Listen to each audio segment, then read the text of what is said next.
In a developing story, crime branch officials have reached the residence of Delhi Minister Atishi to serve a notice in connection with allegations that the BJP has been attempting to poach Aam Aadmi Party MLAs.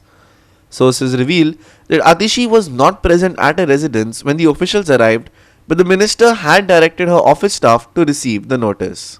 Today's development follows a similar move from crime branch officials who served a notice to Delhi Chief Minister Arvind Kejriwal just a day ago.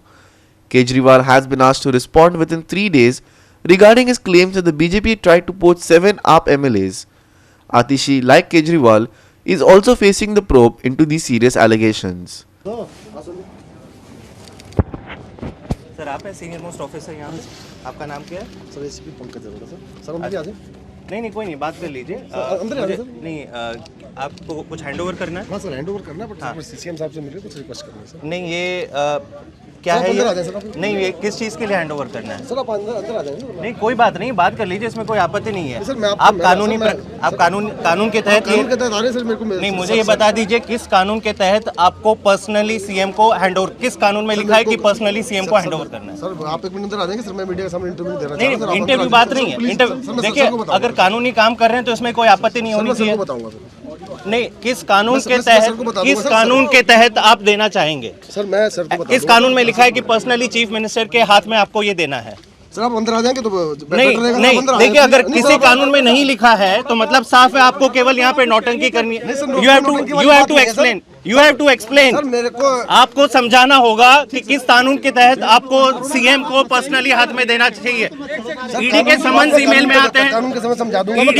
नहीं ED के summons email में आते हैं, CBI के mails में आते हैं, हर दिन ढेरों समन्स आते हैं। हर दिन अगर इतने नोटिस आते हैं कोई ये इंसिस्ट नहीं करता कि आपको हाथ में देना है। जवाब नहीं दे सकता सर। नहीं तो आप दीजिए ना, आप किस कानून, आप कानून की धारा बता दीजिए। आप कानून की धारा नहीं बता रहे कि आप क्यों चाहते हैं कि सीएम को आपको केवल हाथ पे देना है, सीएम के स्टाफ को नहीं देना है। ईडी के समन्स में ये कोई कानून नहीं है, सीबीआई में नहीं है, क्राइम में भी ऐसा कोई कानून नहीं है। मतलब आपको यहाँ पे केवल नौटंकी करनी है।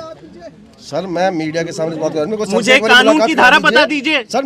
आप कानून के तहत समझा दूंगा सर। नहीं समझाना नहीं है, कानून की धारा बता दीजिए जहाँ पे लिखा है कि मुझे पर्सनली सीएम के हाथ में ये थमाना है। This notice comes on the heels of the explosive claims made by Kejriwal and Atishi on January 27th, asserting that the BJP attempted to lure AAP MLAs with offers of rupees 25 crore each and a ticket to contest in the upcoming assembly polls, with the aim of toppling the Aam Aadmi Party government. यदा यदा हि धर्मस्य ग्लानिर्भवति भारत, जब जब इस पृथ्वी के ऊपर बहुत ज्यादा पाप हो जाता है तो फिर ऊपर वाले को पृथ्वी के ऊपर आना पड़ता है।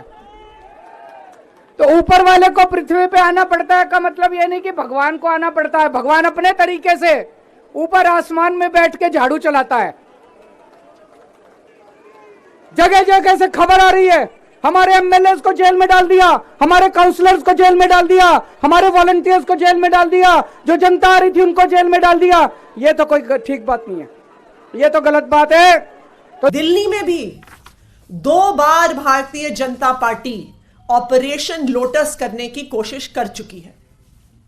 2013 में जब आम आदमी पार्टी के 28 विधायक चुन के आए थे तब भारतीय जनता पार्टी ने जी तोड़ कोशिश करी थी आम आदमी पार्टी के विधायकों को खरीदने की। ऑपरेशन लोटस के माध्यम से दिल्ली के विधायकों को 20-20 करोड़ रुपए का ऑफर देकर खरीदने की कोशिश की गई। दोनों बार यह ऑपरेशन लोटस फेल हुआ क्योंकि जो आम आदमी पार्टी के विधायक हैं वो भारतीय जनता पार्टी की धमकियों से नहीं डरते हैं, भारतीय जनता पार्टी के लालच में नहीं आते हैं। Despite the BJP dismissing these allegations as false and baseless, challenging the Chief Minister to provide evidence, the crime branch is actively pursuing the matter. Delhi is currently witnessing some political drama unfold with the ongoing clash between the Aam Aadmi Party and Bharatiya Janata Party. Subhashish Govekar and Shivani Sangelkar for Goa 365.